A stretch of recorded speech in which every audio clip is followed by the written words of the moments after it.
People didn't think it was a real job. People just thought it was a hobby. And then it's gone exponentially. Monique Volz is the creator of Ambitious Kitchen. What began as a creative outlet eventually grew into a thriving brand, a best-selling cookbook, and a deeply loyal audience. When I was growing my business for 5, 6 of those years, that's all I did. Right. Once I realized I could make money from it, I was like, let's go. You have 1 million followers on Instagram. What are the things that you think made the biggest difference in building a brand versus simply a site? Storytelling was huge. A lot of people found that inspiring, or they could relate to the story. And so they felt a connection point. They were attached to the brand. They wanted to keep coming back, but also the recipes have to work, right? If you were sitting down with a 21-year-old aspiring creator, what's the advice that you would give them? Marketing is always shifting. How do you stand out? So for me, it's all about ideas and continuing to be inventive and different. So a part of what I'm doing now is just starting to create more. Oh, wow. So Monique, I want to know what got you into this whole world of food content creation back in 2011, which is basically when I started in the content creation world as well. And so it was a very different landscape then, but how did you start here? So I started when I was in college. I was 21, 22 maybe. And my dad had passed away a few years prior. So I was in this space where I was like, hadn't grieved things that were going on. And I wanted a place to just connect with people. I wanted to cook recipes that my parents had created when I was young. I was like, why not start a food blog? It was so much fun. Like I was reading all these food blogs all the time. And so that's when I started it. And it was really a place for me to just kind of like write everything out, cook nostalgic recipes, and feel connected to my parents. So that's when it started. And that's, 2011, so long ago. So did you have ambitions for it to turn into something more at that point? Or was it really absolutely an online journal basically? Yes, it was essentially an online journal. I mean, I knew that I wanted to form connections with people. And I was living in Minneapolis at the time. So I was like trying to go to all of these food events and meet media. And I don't know what I thought it would become, but I knew that I felt like it was really, really special and unique at the time because there weren't a lot of food blogs. Yep. But wasn't trying to, make money off of it or anything. So was your background, like, did you go to college for culinary related things or? No, business marketing, communications. Okay. Yeah. But my parents were very involved in cooking and baking my entire life. So I felt like food was just, it's a part of all of our journeys. Yeah. But there's definitely people who, we know or have friends or all that where food is like, a it's box pivotal. that you check. Yeah. And then there's other people where it's pivotal and it's such a core part of it. Yeah. And so that was a strong connection with your parents then. Yeah. That was everything like my family was about, I felt like. I love that. When was what was the first dollar you made from your food blog? Oh gosh, I think I made like $50 in 2013, 2012 maybe. Okay. So a year or two in. Yeah, but I didn't understand ad networks. There weren't a lot at the time. It was like BlogHer was one of them. That's right. Yes. Yep. So I wasn't even putting ads on my site, and brands weren't working with bloggers at the time really. So I think around 2014, it really shifted. I was working in corporate at General Mills at the time. So I was working in food. I thought that was going to be my life, passion goal. And it just kind of changed very, very quickly during that time. And the first bit of revenue you made was from putting ads on the site? Yeah, putting ads on the site. Okay. And that started to come in. Yep. When was the transition into it being your full-time venture? I think around 2013, 2014. So that came pretty quick. Yeah, it did. 2013, brands started working with bloggers. That became a big shift. But again, it was like $500 for a post. And my blog really had blown up during that time. A couple big, other bloggers had picked it up. Pinterest was becoming a thing. Right. So I started before Pinterest or Instagram, which is so interesting. And traffic just started coming in.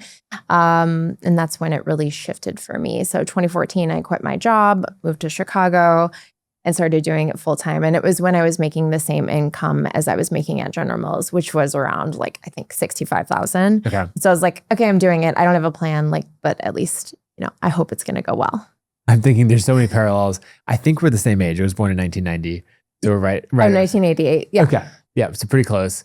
I also went full time started this in 2011 and then 2013 was when full time, and like the job that I left was as a designer, but making $63,000 a year. Yeah, and like that's the number that you're trying to hit. Yep. In that was for that first 60,000 or so that you made off of the blog, and you're like, okay, I can go full time on this. That was a combination of sponsored posts and advertising. Yes. Only those. Wasn't doing affiliate at the time. I don't even think it existed really. People weren't, selling clothes or products on Amazon. Amazon was like a baby still. Yes, there's a bunch of these things. So yeah, just me and my little Chicago apartment. I like it. Okay, so let's contrast to the business now. So the ad revenue, it sounds like really on your website, right? When someone's going to the recipes and all of that, seeing those ads. Yep. You partner with Raptive on those? Yes, I'm with Raptive. Nice. And I've been with them, I don't know, since before they were Raptive. Yeah. I want to say it was like 2015, 2016. Yeah, they're a great team. We've worked with them really a lot. They're fantastic. A lot of our customers use them. So I'm like fascinated by this juxtaposition of, the decision to go full time. Yep. The person that actually inspired me was Pinch of Yum. I don't know if you know them. Oh, yes. They started posting their income. Yep. And I was looking at the breakdown of things and just trying to understand. And I remember talking to my mom, and she was crazy. Like, she just didn't understand it. Well, it was not a real industry. People didn't think it was a real job. One thing we talked about that I was passionate about back then was convincing people that being a blogger or a creator was a legitimate career. Because you'd have a conversation with someone and they'd basically be like, oh, that's so cool. So when you how do you make money? Yeah. Or am I going to are you going to be serving my coffee at Starbucks when I go? People just thought it was a hobby. Yeah. And then it's just grown in a crazy way. It's grown exponentially. And so it was like right place, right time, just starting with an idea. It wasn't perfect.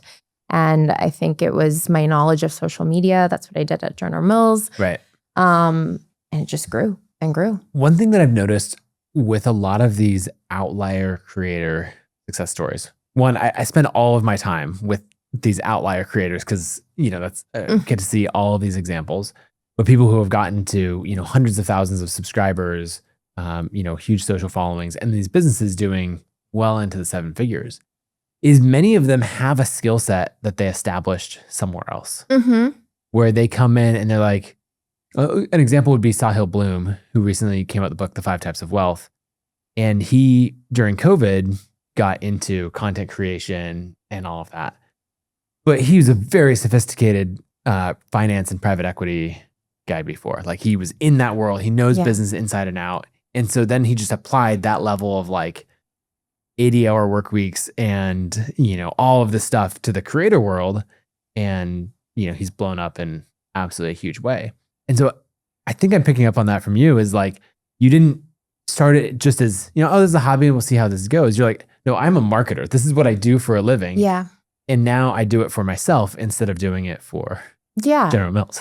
Yeah, exactly. And I think a lot of things had come into play. I understood food. There was a pivotal point where people were just taking nutrition into consideration more than anything. It wasn't the conversation that it is today, but I think people were just curious about health. The brands we see out there were shifting, Simple Mills was becoming a thing. People cared about the food that they were starting to eat. So I knew I had something there because my food is mostly focused on healthier takes on comfort food. But I also knew how to talk to people and how to get people to click over to my site. And so I think I just started doing it. And it wasn't perfect, but at the same time, I was teaching myself. I was using my skills that I had built at General Mills and just learning also as I went, right? Because some of these platforms, like I said, didn't exist. And so it was truly testing and learning. But yeah, I very quickly, it blew up. Yeah. Yeah. So what's the breakdown on traffic now of where it's coming from? Yeah. Search and Pinterest and all the other sources. Yeah. So right now, it's an interesting shift that we've seen. Google has always been top for me. Yep. So SEO coming in at about 60% of site traffic. I would say probably 30% is direct, which is really wonderful because a lot of people don't get direct traffic, especially when it's a food blog. Usually it's oh, I'm finding a random banana bread and now I'm coming in from Google. So I'm very thankful to have people that recognize and trust my site. And then from there, it's probably Pinterest, Facebook, Instagram's very low on the list. Which is interesting. I would have expected it to be higher because No. you have 1 million followers on Instagram. Right. But I also consider all of these platforms funnels because honestly, people from Pinterest or people from Instagram aren't directly clicking over. It's like they're saving it, they're thinking about it later, they're Googling it, or they're just looking it up. So it's not like you're in the middle of the day, you're scrolling, and then you're just going to go make the recipe. It's like, I'm going to do this later. Right. So you can't prove a lot of like where that traffic is technically coming from. But yeah, Instagram. So that might be some of the direct traffic that contributes to building the brand. Yeah. You have a large email list on Kit. Yeah. Is Instagram or some of these other sources like strong drivers for that email list? It has become. Traditionally, we didn't promote it on Instagram because the platform felt disconnected from email. It felt like we had a totally different audience. Now we are shifting where we are trying to get people in from Instagram using things like Grocer's list, comment for the recipe, and then we're creating sort of these funnels specifically for email versus kind of just using what we did on the website and trying to plug that in. So we're creating the email for the platform, if that makes sense, which is interesting. Yeah. I mean, Ben and the team at Grocer's List are fantastic. Yeah, they're wonderful. So walk me through like one of those funnels that you would create because you've got all of this followers intention on Instagram. It can be ephemeral, right? And all of that. But then, so how do you drive people and very specifically get them on the email list? They'll turn into referral traffic. Yeah. So recently we just created a carousel that was like 5 really good chicken dinners. People are obsessed with chicken. Dinner is a problem and they're easy recipes. So it was like all 3 of those things were solved. Carousel, we knew if we got them to click over or comment for the recipe, they get sent a Kit link, which is basically just like a pop-up that looks like on Instagram. They sign up and then they get it delivered to their inbox, but they're also now in our email list. Right. So it's creating that content for Instagram versus putting that on the website as like a pop-up, though it would probably do well. It'll work there as well. But it's like we're able to do those funnels now 2 to 3 times a week on Instagram specifically. Oh, wow. Yeah. And so do you know the growth rate of? So from that, I think we got 1,500 subscribers. Oh, that's fantastic. Yeah. So, I mean, we clean out our list quite frequently because for me, it's all about having a good open rate and having people engaged versus what do you consider a good open rate? Well, ours is at 65. I can tell you that's a very good open rate. Okay. I'm like, I think that's a great open rate. You tell me. Yeah. So for over 100,000 subscribers, that's a great open rate. Yeah. If you had 1,000 subscribers, it'd be like, that's good. Right. You know, but so I think right now we have like 165,000, but it's, we're cleaning out every 2 to 3 months because it's like if you're not opening, you're not engaging. Right. Then, because for you, the big part of the email list is driving traffic back to the website, which is then going to drive ad revenue through Raptive. Is that right? Yes, exactly. Yeah. So, and keeping a engaged audience, I want to build my community so they're able to purchase my products and just really be a part of the Ambitious Kitchen brand. Yeah. I want to get into brand building and all of that in a little bit because it's something that I think you've done really well. But you mentioned products. And so what are the other products that you're selling or where do you think that that's going? Well, obviously, my cookbook was huge, and I felt like email. When did that come out? That came out in September 2024. Okay. It was always interesting because when we would put an email out to the email list, we saw huge sales from Amazon specifically from the email list versus if we just put something. If we put something on Instagram, different story because our email list is so engaged. They chose to sign up. So that was great. But other products, not doing anything yet. I'm like the merch thing, I haven't gone down. But I'm thinking about potentially starting a food media brand. Okay. Yes. Who would be like the inspiration? Like what's an example when you say food media brand? An example is like The Kitchen. An example is Food 52. My brand has been around for so long. It's been since 2011. So I feel like I have a really well-established, trustworthy brand and I would like to create something that isn't just me, the face of the brand, because it is hard to keep up with. And it's, it's just become a lot of work to be kind of doing everything, have my hands in YouTube, Instagram, Facebook, Pinterest, like a cookbook. It's a lot. Oh, yes. And so creating a food media brand and having the name Ambitious Kitchen, it isn't just, not like Monique. Right, you didn't put it. Right. Yeah. Even though I am the face of the brand, I think it could be something else. So that's something toying with that. in my creator brand, I did it all under Nathan Barry, but then, I feel very, very grateful that the company is Kit. And so I often, I'll have this experience like scrolling Instagram and come across something from us and it's like really good. And it's someone else on the team who made this amazing content. And I'm just like, I love the content. I'm so proud of it. And I'm so glad that I didn't make it. Yeah. I didn't have to make it. Yeah, absolutely. Like, I think that's very fair. Yeah.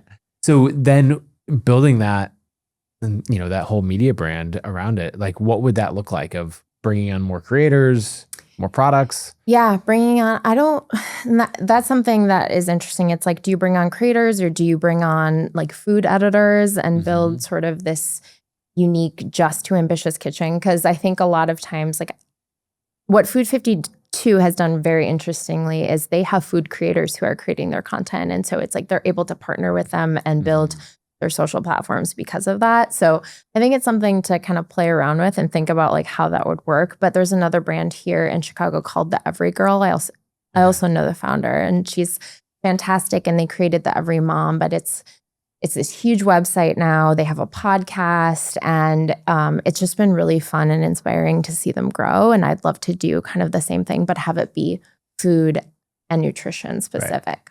Yeah. That makes sense. Yep. Okay, so I want to talk about building a brand. Yeah. Because I feel like so many people across all industries, but I see it a lot in food, where they build the recipe site, they have a little bit of their story in it or that sort of thing, but people are really there. It's almost transactional. Like I have a need for what am I going to cook this week? Yeah. I'm doing meal prep or whatever. And you're just, you just fill the need with that. The amount of direct traffic that you're getting and the total revenue and just how you've packaged everything up is very clear that like you don't have a transactional relationship with most of your audience. Like they are here to follow you. Yeah. What are the things that you think made the biggest difference in building a brand versus, simply a site? Storytelling was huge. This is back when you could storytell on your website. So I think, it's different. Like it's part of the recipes and it was part of the recipes. I wasn't playing the Google gods, as I like to say. But you could just tell a story and relate it to what was going on. And I think a lot of people found that inspiring or they could relate to the story. And so they felt a connection point. And I felt like a lot of people were attached at that point because of it. They were attached to the brand. They wanted to keep coming back, but also the recipes have to work, right? Right. So it's like you have to have a little bit of both. Now I've sort of shifted so that I'm doing the inspirational storytelling on things like Instagram, Instagram stories, mostly just that, and TikTok a little bit. I don't really dabble too much in TikTok, but also YouTube, to find just different audiences, to find new connection points and people that will continue to come in and visit my site. Because now we're dealing with a whole different sort of like social media society versus 10 years ago, right? Like people don't really use the internet the same way. Yeah. And so I think that originally is what made people come to my site. It wasn't necessarily the recipes. I think it was like, oh, she's storytelling. She's doing something different versus just making it about the food. Do you think if you were sitting down with, a 21-year-old aspiring food creator, like what's the advice that you would give them very specifically around storytelling? Well, I would actually probably just tell them to start a Substack maybe and also like it's a lot easier for people now to build that versus building a website. And just start writing and you don't have to start writing and that's a way to make money to get people in, right? But also like having a good email list now has been my focus over the past 2 years, building that more than ever. So I think it's like focus on storytelling in an easy way, and having just a really great community. Yeah. So the newsletter becomes a thing. What about on the top of funnel, right? Because newsletters don't have built-in distribution. Yeah. Whereas Instagram and YouTube, they've got distribution. You can go viral. All these things can happen. If you had to choose one distribution source right now, for this 21-year-old that we're coaching, what would it be? Probably, I would say TikTok, but I don't know that it's going to be around. So I'll go with Instagram. Like I'll go with Instagram because I think it's very easy, and I don't think it's going away anytime soon. Right. So that would probably be number one, and then probably YouTube. Though that takes a lot more. It's just a lot more work. Yeah. But I do think that younger people use YouTube more than ever. I think that if I was thinking about this, someone just getting started, choosing one channel to focus on. Yeah. And so saying like, all right, we're all in on Instagram or whatever your preference is, right? Sometimes I see someone who's like really loves written content and they're like, I'm all in on Instagram. It's like, you hate Instagram. They're like, I know, but someone told me it works. It's like, no. Like, we'll find, make sure there's a match between what you're doing. But choosing that, I'm making this type of content on Instagram and I'm using Grocer's list to convert to email. And this is how I write my newsletter. And like, that's all I do. Yeah. And so really narrowing it down. See, I'm like the type of person that I'm going to do it all on every. So like, I'm terrible at giving that advice. I would be like, get on every platform and do as much as you possibly can. But I do understand what you're saying. It's like, I think that would probably work best. I also think that content creation can be very overwhelming. Like it's easy to get burnt out if you're trying to do it. And what works on Instagram doesn't necessarily work on TikTok. I think doing things on TikTok are easier than Instagram because of how people consume the content. But I think your best bet to getting people over to email is definitely Instagram. Okay. Yeah. What are the advantages that you see of TikTok over Instagram? TikTok it's kind of wild, to be honest. It's an interesting platform because it feels like you're just watching someone's FaceTime. Like it feels very real and relatable and less polished than Instagram. Yeah. Oh, very less polished. Like it's hilarious. And so I think people want to stay on that more, but you're also not really following people like you used to. So I also find that on Instagram, like it's less follower focused. It's more like what's in my feed. So I think it's just, you could easily go viral on TikTok just by creating content that kind of everybody else is doing. I think that's an easy way to kind of get seen. Creating those viral food trends. This is a bit of a naive question. Shows how little I know about TikTok. But can you do the same comment to get a recipe or that sort of thing on TikTok? You can't. Okay. You can't. So getting to an email list is much harder then. Yes, it is. But also, if you do blow up on TikTok, you're kind of in. Like, it's easier to go viral again and again. But it is more difficult than Instagram. It's the different aspects of the different platforms are fascinating. I have a friend, Dan Martell, who finds that on TikTok, he's not really penalized for posting the same thing over and over again. Yeah. And so he'll often test videos on TikTok and post like different edits of the same content. Yep. See what resonates, and then post the one that worked. Yeah. With the right hook and all of that on Instagram. Yep. And so, because you get to play with these different things. Yeah, no, I think like it's true though. TikTok, it's like I could make a piece of breakfast toast and I'm like, here it is. Like, and I'm not trying for it to be anything and it blows up. Instagram, it's like, I feel like I have to try a lot harder to capture people's attention. So you touched on how much work it is to be a creator. There's usually the people selling the course or something else who are like, and I did it in 4 hours a week or whatever. And you're like, that's not my, not my experience. Yeah. What does it look like, as you're, I guess, 14 years in to this journey and how you're thinking about how you want to spend your time, whether to push for more income growth versus optimize systems and chill out a little bit, all those things. Yeah, I have really started to think about it differently lately because I think it's very easy to get burned out like when you're doing so much.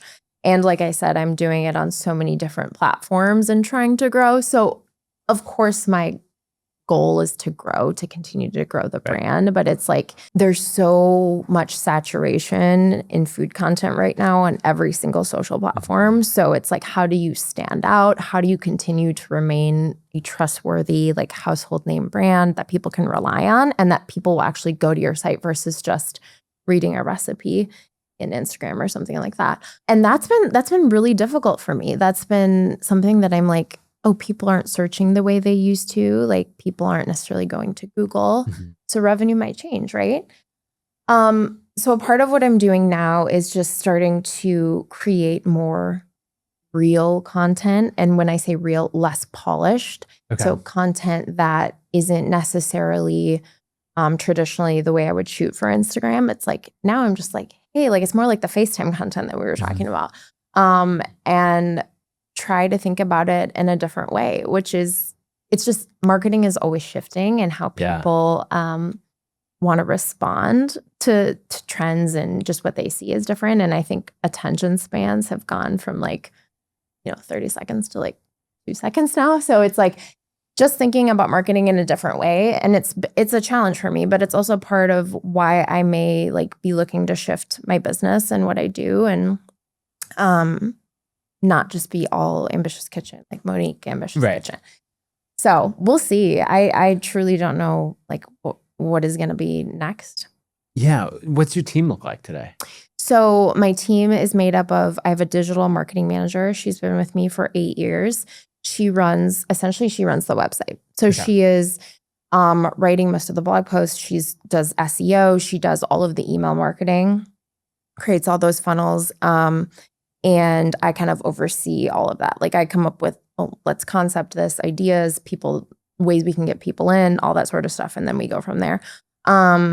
Then I also have a social media manager. So she helps me create content, helps me film, shoot. She's with me full time as well. I have a photographer who shoots all my recipes. She's a contractor. I have a videography team for YouTube specifically, a production team. I also have sort of like an operations manager. Is the video team contractors? So you work with them? Yes. Yeah. So I work with them and I do about 4 videos now a month. Okay. 4 to 5 videos a month. And then we shoot 1 to 2 times a month. And then they outsource their editing. Okay. So it's like a whole thing. The cascade of the cascade of outsourcing. Oh, and then I have the operations manager. And she is the person who has helped me create some of these systems. Like just how I can respond easier, how like approvals and how my team works, deadlines, that sort of thing.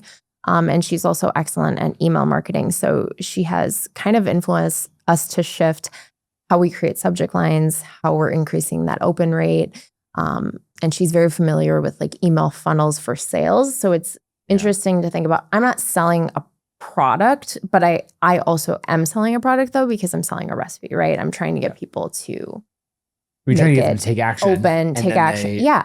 So cook the recipe. Right. They love it. They come back for more. Yeah. It's a little bit different than buying a course, but it's like same mindset. Like so she's really helped. And that's sort of the makeup of my team. What I'm curious about is how you spend your time to run a business at this scale, and maybe how that's shifted over the years. Yeah. I mean, I used to work nonstop. Loved it. If I was by myself, I would work nonstop. But I had 3 kids a couple years ago. And so I really was forced to slow things down, create this 9 to 5 again, which is interesting because I wasn't used to that. I love working at night. I feel like my creativity just kind of blooms then. So now I'm in the 9 to 5 zone. So I really had to structure my days. So now like I have usually 2 days of content creation. Okay. And that's whether I'm like doing a brand partnership and filming or just like testing recipes, things like that. I have a day where I'm just doing like admin meetings with my team, catching up. And then usually it just depends on the work week. Like things ebb and flow with social media. So it's like, am I, editing a recipe? Am I retesting a recipe? Am I filming another thing? But a lot of it ends up being the admin work. That takes up a ton of my time. It's like going back on like little edits for video. And I'm very much a perfectionist. So I'm like, look this way. And it's also led me to be successful. So I'm like, I like to have like the control over the final product. So I appreciate you like hearing from you that you love to work a ton, because that's how I am. And I feel like I encounter people who are really saying, I'm not getting traction with the thing that I'm doing. I'm really protecting my time and really only working on it a little bit. And I'm waiting to blow up and hit things big. And I'm like, this equation is not going to get you to where you want to go. And so many of the people that I talk to, even the ones who or some people that I talk to work obsessively on all this, or they did for that series of time. Now, there's a lot of people out there on social who are saying like, oh, you can you shouldn't work nights and weekends. You shouldn't do this or that. And I'm like, you did to get to where you are. And now that you're making millions a year, you're giving different advice. Yeah. And so I like that you're straight up saying like, no, I worked a ton. Yeah, no, I did. I mean, when I was growing my business, I mean, like I said, I was 22 for 5-6 of those years. That's all I did. Right. I mean, I let go of my social life. Like I was just focused on doing what I love. It was also my passion. But like once I realized I could make money from it, I was like, let's go. Like, and I still very much have that mindset. It's just my time is limited because of my children and priorities shift. But now I'm hyper focused on like, if something isn't working, let's just try something else. Let's just try. Let's keep going. Let's not like be so hyper focused on getting something to work that it's just not. And then we're essentially wasting our time. Like, so for me, it's all about ideas and continuing to be inventive and different. And I'm like, if it doesn't work, so what? Like I failed at it, whatever, let's try something else. Just keep going. So I think that's sort of been like the reason why I've stuck around. That's also the exciting part for me, right? Like I'm like, oh, there's something new to work on. Oh, that's fun. Like, so. Yeah, that makes a big difference. I think content creation with kids is a really interesting area because it totally changes how you spend your time, all of those things. I remember, I feel like there's lots of times where I was like recording a podcast or something, from a home office. Yeah. And then I'm like, actually, I really thought that my 2-year-old was going to sleep for the next hour. Like hold on, or that sort of thing. Or like even last night, we're out here in Chicago, where we've got the launch of Kit Studios here in Chicago. And so I'm away from home, but like there's little things that, I use the Apple Notes to scan in the next chapter of the book that I'm reading to my 5-year-old. Oh, cute. And so that, I like get back to the hotel and I'm like, okay, it's 9 here. So 8. So he's just going to bed. And I like record a voice memo, text to my wife of like reading the chapter of the book. And it's just all of these things that you end up fitting in around all of this. And for me, the time constraints has actually forced me to focus on, these are the things that move the needle. Like I was doing the 60, 70 hours of work. Yep. And now that I don't have that time, as I've compressed it, there's a lot of things, some of it's experimentation that I do miss. But there's a lot of things where I'm like, okay, that was actually not that productive of time. I've been able to cut that out. Yeah. Has that been your experience as well?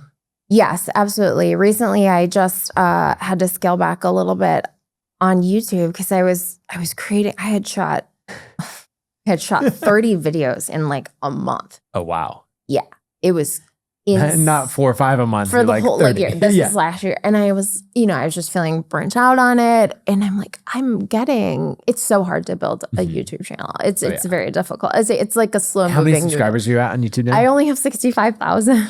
Okay. And you've been working on it for a year. A year. Yeah. You've had the channel for longer, but it's been like the focus for the year. But just started. And so you're probably used to Instagram where you're like, I worked really hard at it, but I got to 1 million. Yeah. And so. Yeah. It's just like very slow moving and I'm still learning a lot. But I'm like, oh my gosh, that only got 5,000 views or 10,000 views. What's the point? Like, what am I doing? Why am I doing this? Like, should I even be focused on it? But, so just I'm trying to figure out like, yes, what is moving the needle in terms of actual growth, in terms of, making money and continuing to grow my brand, but also finding the joy, I think is really important. Like continuing to be passionate and feel creative in what I'm doing. And a lot of that comes down to like having creativity, the time to have creativity, which is recipe development. And then there's like that marketing aspect. So I think the more you scale your business, the less time you kind of have to do those things. It's a struggle. I feel like I'm just like constantly in that battle, but it's a good challenge. Yeah. It's a good problem to have. This might be putting you on the spot too much. So if you don't have an answer, that's fine. But if I were to force you to only work on your business for 10 hours a week, like what would you spend those 10 hours on? Like the business still has to grow, all of that. Like what changes would you make? Oh, I'm stressed. I don't know. I think I would focus on putting out like one piece of relevant content. And then I would focus on just getting people to see that, like however they're going to see it. It's like one piece of content. That's all you really need. You don't need to like, I post every single day because I'm a psycho, but like you only really need to do it probably one time. Right. Get people to see it How do you do that? And then, get people to essentially either subscribe or get to the website. Yeah. Yeah. That'd be my only focus. You've narrowed it down. So one piece of content and then really one funnel and one distribution source. Yeah. That's I guess that's the advice for the 21-year-old. I mean, kind of, right? But then the 21-year-old, it's like, but do it for 70 hours. Hyper-focused. Yeah. But do it, you know what? Do that times 7. Yeah. Yeah. And I think that's an interesting thing of like, do you then go super broad if you have that extra time, or do you go deep within the thing that works? And you do have to have this other experimentation or all of that. I'm curious in the YouTube journey, what is the thing, like if it comes to mind, what are one or two things that you're like, that was a waste of time to pursue? And what were one or two things that you were like, okay, that actually worked and I'm doing much more of that? Recently, I've discovered that what actually works is getting people to stick around to the end of the video. So like being like, oh, and we're going to make this. So like stay tuned. So, so you actually say in the video, like, stay tuned. And you've got that open loop. Like you're going to want to see this. Yep. Storytelling, like nostalgia is huge. And I don't know if it's the YouTube audience, or I don't know if it's just like stories about my grandma or my mom. Yeah. Those tend to do well. And then also, again, doing it for SEO. So it's a search engine. Yeah, because Google and YouTube feed into each other. So I've figured out like sheep hand salmon, for example. I just watched that video. When people search sheep hand salmon, if I can get to the first page of Google, because sometimes there'll be like little snippets, you'll get way more views. So I'm trying to think about it like in those 3 sort of like funnels. It's like feed one for SEO, make fun content that's different and that people actually want to watch it. Yeah. There's a lot to it. There is a lot to it. Do you feel like you have a better sense now when making a video of like what's going to hit and what wouldn't work? Yeah, I think so. Okay. Yeah. And I also found that people watch less in the summer. Just because kids are out of school. Yeah, people are just busier and outside. I felt like my videos didn't perform as well. Yeah, I've seen there's definitely seasonality to different industries. Yep. I mean, we see that even growing like a very random thing. I think early on we targeted so many people building a side hustle. And so all throughout the week, our signups would be the same. Like there'd be a slight difference. But now if you look at who signs up to be a Kit customer, it is way lower on the weekends than during the week. Because I think so many people see it like it is a thing done by professional creators. Yeah. And they're like, oh no, on the weekend I'm doing other stuff. Yeah. And so, you see that during the week, you see that seasonally. And again, like summer can be a lot slower. Yeah, it is. Pretty much on every platform for me. That makes sense. One other area that I wanted to dig into is the cookbook. Yes. Because that's the product that you're selling. And it's probably if I can imagine, it's a very different process of getting someone to the cookbook and buying that compared to getting their time and attention on the website for seeing ads. Yeah, it's been really interesting. I mean, the cookbook did phenomenal, like made New York Times bestseller list. So amazing. Great there. And actually really quick on that. How do you feel like having the cookbook and all the media that came with it, like, did you see a step function in like your brand elevating and all of that? I didn't. I don't know. I think it's all perception for other people. Right. But it's not like I saw a huge jump in traffic or anything like that, which I kind of thought I would. So that was a little bit different for me, but also maybe it's because I had such an established brand. Right. Like it was my You first weren't going cookbook. from obscurity to New York Times. Yep. You'd built up to it all the way along. Yes. But I think the thing that I've learned is that it's really much more difficult than I thought it would be to get people to make a sale on a cookbook that only costs $35, right? Versus just going to your site for free, even though I have millions of people, like I think it's like 7 million people come to the site a month, right? Like, where are you guys? Yeah. You know what I mean? So when you're this. selling like 50,000, 60,000, 70,000 copies, you're like, oh, it could be so much more. And you have it on the pop-up and you're talking about it for months. It's just really much more difficult for people to make a sale on that. And I think it's, I don't know, a part of my thinking is like, you're providing so much free content that they're like, I'm actually good. Yeah, like you've done this for years. Like, why would I buy a book?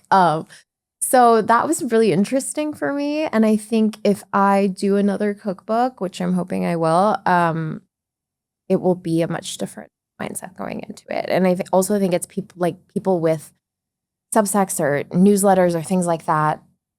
have a different audience that are willing to pay for things like a cookbook. Right. Because the newsletter is so much more established relationship. Yeah. And maybe they're used to paying for something already, or if they've already purchased something from that person, like whether it's merch or whatever, there's something about the value and like, I've already paid for this. So now like I'm willing to buy something else from you. Yeah. Is there a reason that you haven't gone into like merch or meal plans or some of the other more traditional products? Yeah, I've thought about the meal plans, and then I'm like, why? I don't know that I don't really know that I would charge people for it. I don't know. It's been something I've thought about, but haven't really like gone down that path. It's just like, would people be interested? Not sure. But I also think there's something to be said about just like giving people what they want. Like that it just creates convenience for people and ease. Remove as much friction as possible. Yeah. So I totally understand that. And then the merch thing, I don't know. It's like the markup.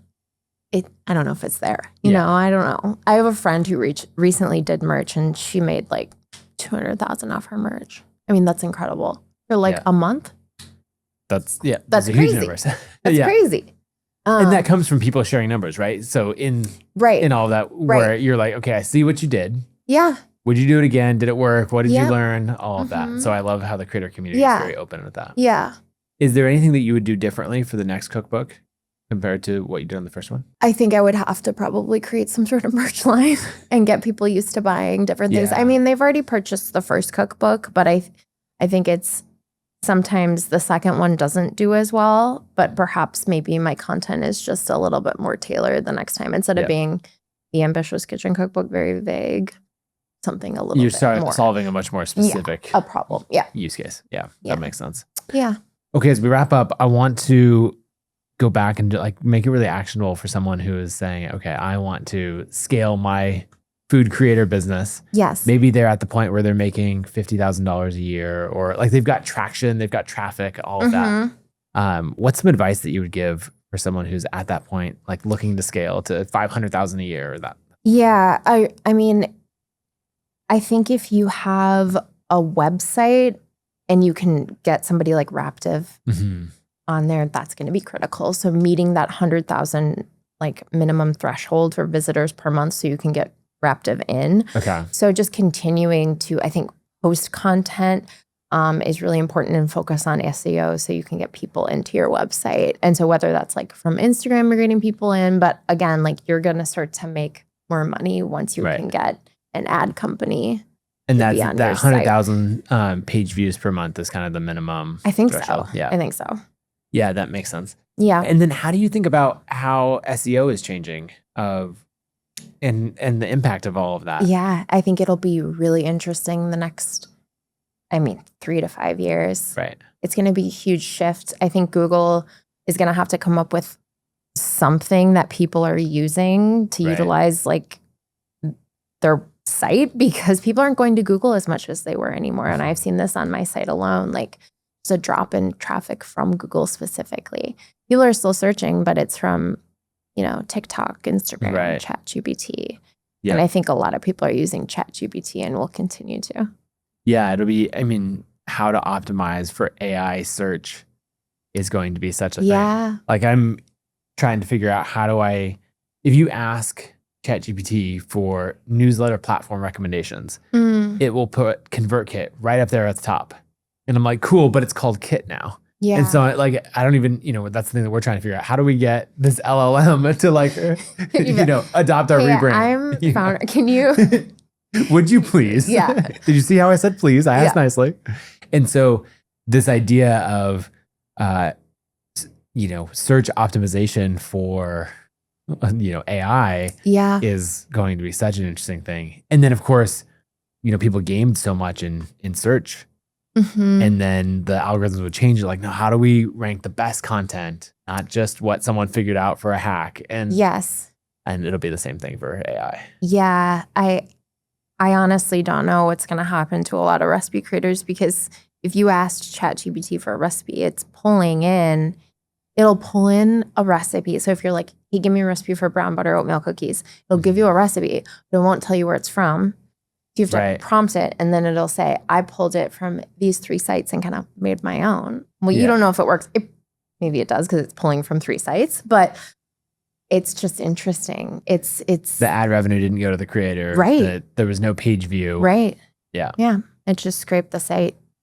Yeah, it'll definitely be interesting. But I think that's why I guess this is the trade-off. Earlier I was talking about like focus on one channel and all of that. But Mhm. that's some diversity across your Yeah. traffic sources matters. But then also I think that having the relationship with your audience, right? So the brand that you've Mhm. built, and then, you and I are both big fans of email lists and Yeah. being able to push content to them separate from whatever happens with AI or Google or Right. any of those platforms. Right. On the email side, is there anything that you've implemented that you're like, oh, every food creator should implement this? So 2 things. One, we started writing our subject lines like the New York Times or Bon Appetit. So it was like 9 orzo recipes you can make this week, or the lemon cake of your dreams, or just like open for dinner tonight. So you're not telling people what the recipe specifically is, or it's like our most popular, things like that. My husband's favorite dinner is like Right. things that are you're like, sparking what is that? curiosity. Like you're sparking curiosity. We weren't doing that before. That was huge for us. And then 2, every single week we put out a menu, which I guess is kind of like a meal plan for people, Okay. but they know what to expect. So every Saturday, that's our newsletter. And that's where we've seen our open rates just go up and up. That's awesome. Yeah. So and you- it's the same subject line every week. Oh, interesting. Yeah. Isn't that? But it's that you've set an expectation and then you're consistently meeting it. Yep. Yeah. Yeah. I like Know that what a to lot. expect. Yeah. That's amazing. Well, thank you so much for coming on Thanks and like for having me. giving this behind the scenes into your business. Yeah. People want to follow you, Instagram, newsletter, all of that. Check out the cookbook. Where should they go? ambitiouskitchen.com, Instagram /ambitiouskitchen. Pretty much where I am. Sounds good. Thank you so much for coming on. Thank you. If you enjoyed this episode, go to YouTube and search The Nathan Barry Show. Then hit subscribe and make sure to like the video and drop a comment. I'd love to hear what some of your favorite parts of the video were, and also just who else you think we should have on the show. Thank you so much for listening.